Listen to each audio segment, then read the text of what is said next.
Hello mga kanegosyo, kaibigan kasari. Good afternoon, welcome to my video. Ngayon po ay araw ng Merkules at deliver po ng ating itlog. Kanina po may dumating po sa ating deliver ng itlog. At ipakikita ko po sa inyo yung deliver ng itlog natin kanina at yung kung magkano na ang presyo ng ating itlog ngayon.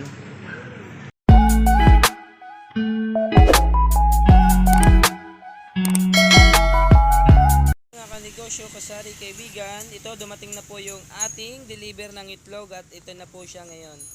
So ngayon mga kanegosyo, pakikita ko po sa inyo itong ating itlog na dumating. So ngayon po ay meron tayong jumbo na dumating. Ito po yung jumbo natin. Yan, ito po siya. Yan, ito po yung jumbo natin. Bale 30 tray po yung dumating sa atin. Ito po yung isa pang tray, tapos ito yung pangalawa. So mga kanegosyo, yung 10 tray nasa kabilang tindahan. At meron din naman po tayong medium. Yan, ito po yung medium natin. Yan, may nalagay pa pong M, medium. Yan, ito po medium natin. Tapos ito. Bali mga kanegosyo, yung dumating sa ating medium ay 40 tray. At yung small naman po natin ay ito mga kanegosyo. Yan, dalawa po yung small na dumating sa atin. Tapos isa pong large. Yan, ito po yung large natin. So yan mga kanegosyo, yung dumating na itlog dito ngayon sa ating tindahan. At mga kanegosyo, ito na po yung ating listahan ng itlog na dumating sa ating tindahan. So mga kanegosyo, meron po tayong jumbo. Ito po yung jumbo, 30 tray po yan, 235 na po ang presyo ng isang tray ngayon. So yung 30 tray po natin ay pumapatak po ng 7,050. Tapos yung large po naman natin mga kanegosyo ay 10 tray po nakuha natin. So yung presyo po niya ngayon ay 225 na po per tray to 250 po yung isang 10 tray po na large. Yung medium po natin ay 40 tray, 210 po ang price. 8.4 po yung 40 tray. Tapos yung small po natin ay 20, 200 na po ang presyo. Yan mga kanegosyo, ang presyo ng ating itlog sa per tray. So update po natin kayo. So nung mga nakaraang linggo po kanegosyo, yung jumbo po natin ay 230. Tapos yung large 220 lang po. Yung medium 205. Tapos yung small 195. O ngayong linggo mga kanegosyo, tumaas na naman po yung ating itlog. Yan, tumaas na naman po ng 5 piso kada tray o kada size ng itlog na dumating sa atin. So mababawasan na naman ang kita natin mga kanegosyo kasi tumaas na naman ang presyo ng ating itlog. Kapag tumaas po ng 5 piso kada tray, hindi po naman po tayo makakapagdagdag kasi nga po ay ganun pa rin ang benta ng ating itlog. So sa ating jumbo mga kanegosyo, ang benta ko po dyan ay 10 pesos.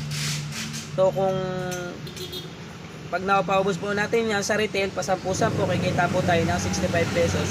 Pero ang benta ko po dyan, pag per tray, binibenta ko lang po yan ng 270 para mas mabilis po siyang maubos. At ito rin po ang bintahan natin sa ating mga reseller. So ito naman po yung ating medium. Ito po, tatlong ito. Tapos ito po yung isa. Ang benta naman po natin dyan per peraso ay 8.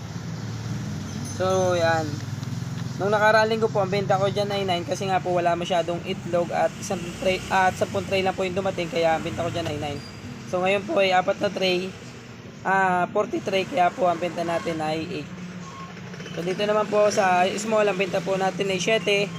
So pag naubos po yan, ang isang tray 210, tutubo lang po tayo ng 10. O maliit lang po mga kanegosyo, pero mabilis naman po itong maubos. Tapos dito po sa ating 9 o dito sa ating large, ang benta po natin dito ay 9 sa ating large. So maganda rin po ang kita natin dyan. Kaya lang po, konti lang po yung kinuha ko, 10 tray lang po. Saka konti rin naman po yung supply ng ating ahente, kaya ito lang yung meron tayong tigna 9. Pero medyo mahina po yan kasi yan ay madalang lang po ang bumibili ng tigna 9. Ang malakas po dito sa amin ay itong small.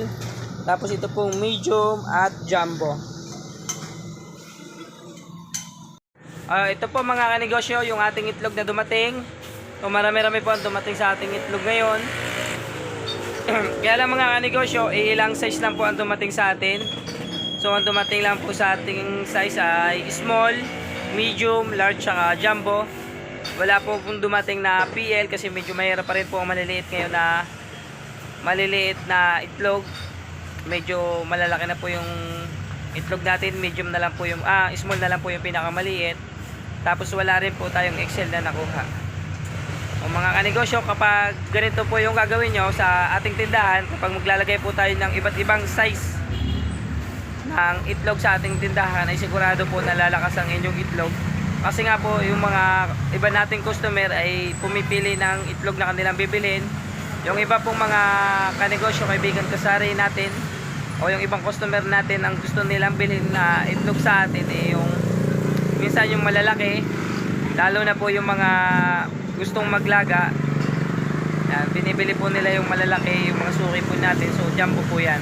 Sa jumbo po malaki po ang kinikita natin kasi pumupunan lang po tayo ng 235 sa isang tray. Tapos pag nabenta naman po natin ito ng pasampu-sampu sa retail, kikita po tayo ng 65 sa isang tray. Kaya maganda po ang kita natin sa jumbo. So small naman po, malakas po ang small natin, lalo na po sa mga reseller po natin ng itlog na bumibili dito sa ating tindahan.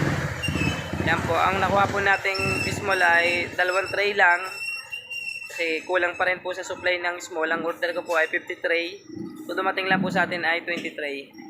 Yung small nga po natin ay 2 lang kahon ang dumating, o 20 tray lang po. Pero yung medyo marami-rami po, kaya yan, okay naman po kahit kukunti lang yung ating small. Yung medium naman po natin ay medyo malakas din. O mga kanegosyo, mas malalakas po ang ating tindahan kung meron din po tayong mga suki na reseller na kumukuha sa atin ng maramihang itlog.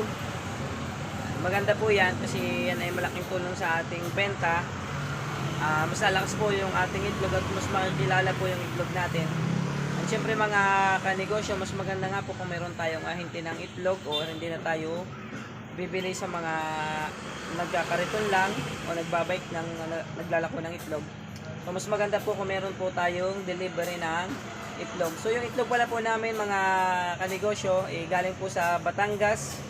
O galing po yan sa poultry mismo sa Batangas. Doon po natin kinukuha yung ating mga itlog. O yan mga kanegosyo, yan yung ating itlog. So masaya na naman tayo mga kanegosyo kasi kompleto na naman yung ating itlog na deliver ngayon. At syempre maraming na po tayong masusupply na ating mga reseller. Marami na po ulit tayong itlog dito sa ating tindahan. And syempre naman po mga kanegosyo, sana naman po ay nakatulong yung video ko po sa inyo. At sana naman po ay sana naman po ay dumami rin po ang ating customer ng ating itlog dito sa ating mga tindahan. So yan mga kanegosyo, ang ginagawa ko, nagtitinda po tayo ng iba't ibang size ng itlog. Tapos mga kanegosyo, dapat meron din po tayong mga suki na reseller para mas lumakas pa ang ating itlog. So mga kanegosyo, maraming salamat po sa inyong pag-support nyo sa aking munting channel.